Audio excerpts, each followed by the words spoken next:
Friends, இன்றைக்கி வீடியோவில் என்ன பார்க்க போகிறோன்னா எறா பிரியாணி செய்ய போகிறோம். வீடியோக்குள்ளே வாங்க பார்க்கலாம். எடுத்துருக்குறேன். அதுக்கு 1 கிலோ அரிசி பாருங்க, 5 வெங்காயம் கட் பண்ணி வச்சுருக்கேன், இஞ்சி பூண்டு பேஸ்ட்டு, புதினா, மல்லி, 5 தக்காளி, 3 பச்சை மிளகாய், சில்லி மிளகாத்தூள் 2 ஸ்பூனு, மல்லித்தூள் 2 ஸ்பூனு, 1 லெமனு, நெய் பாருங்க, பிரியாணி மசாலா 1 2 போட்டுக்கலாம். கடையில் இல்லை, 1 தான் இருந்துச்சு, அதனால் கொஞ்சம் காரம் சேர்த்துக்குவேன்.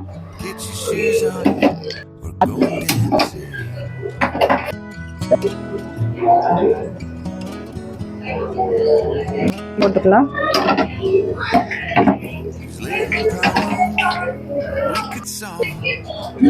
ஆனியன் போட்டுக்கலாம்.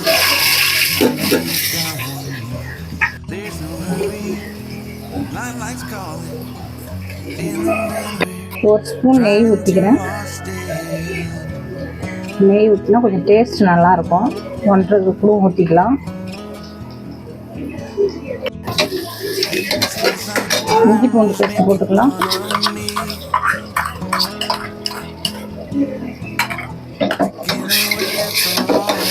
இஞ்சி பூண்டு பேஸ்ட் போட்டாச்சு, நல்லா கிளறி விட்டுக்கலாம். இஞ்சி பூண்டு பேஸ்ட் போட்டு செம வாசனையாக இருக்குதுங்க. தக்காளி போட்டுக்கலாம்.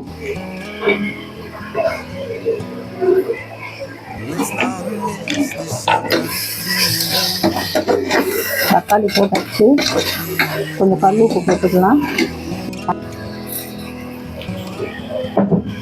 கல் உப்பு போட்டேன். கல் உப்பு போட்டாச்சு, நல்லா வதக்கி விட்டுக்கலாம். பாருங்க, தக்காளி போட்டு நல்லா வதக்கியாச்சு. எறா போட்டுக்கலாம். பாருங்க, எறா நல்லா பெரிய பெரிய எறாவாக இருக்குது. இந்த மாதிரி பார்த்து வாங்கிக்கோங்க, இதுதான் பிரியாணிக்கு சூப்பராக இருக்கும்.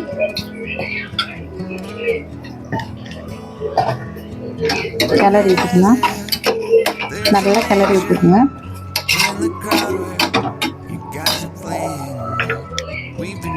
மிளகாத்தூள் போட்டுக்கலாம். சில்லி மிளகாத்தூள் பாருங்க, பிரியாணி மசாலா,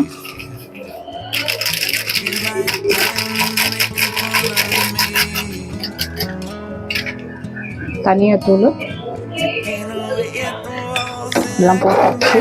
நல்லா கிளறி விட்டுக்கலாம். கிளறும் போது நல்லா வாசனையாக இருக்குங்க. இறாலாம் உடையாது, அப்படியே தான் இருக்கும். பயப்படாம கிண்டி விடலாம். கொஞ்சம் தயிர் ஆட் பண்ணிக்கலாம்.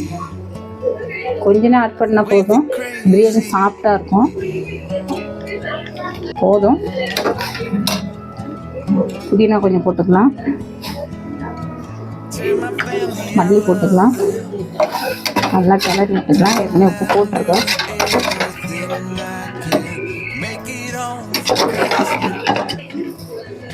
நல்லா தண்ணி வடிகட்டி எடுத்து வச்சுக்கணும். பாஸ்மதி அரிசின்றதுனால தண்ணி வந்து கரெக்டாக இருந்தால் தான் சாதம் கரெக்டாக இருக்கும். 2 வரும். இதால் 3 இது தண்ணி வைக்கணும். 3 இது கிளாஸ் தண்ணி வச்சா கரெக்டாக இருக்கும்.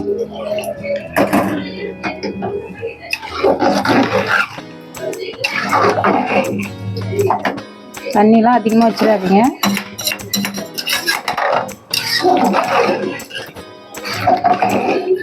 பாருங்க, சூப்பராக ரெடி ஆயிடுச்சு பிரியாணி. இது மேலே புதினா கொஞ்சம் தூக்கலாம். மல்லி, லெமன், 1 லெமன் புழிஞ்சு விட்டுக்கலாம். இது பாருங்க, விதையை எடுத்துட்டு 1 lemon புழிஞ்சிக்கலாம்.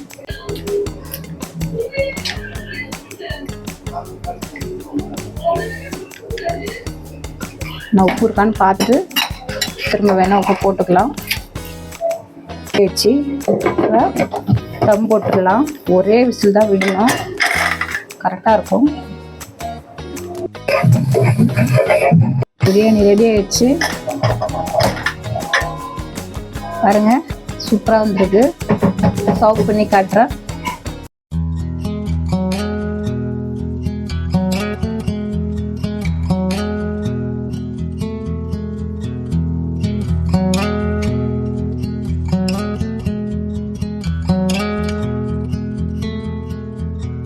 If we try to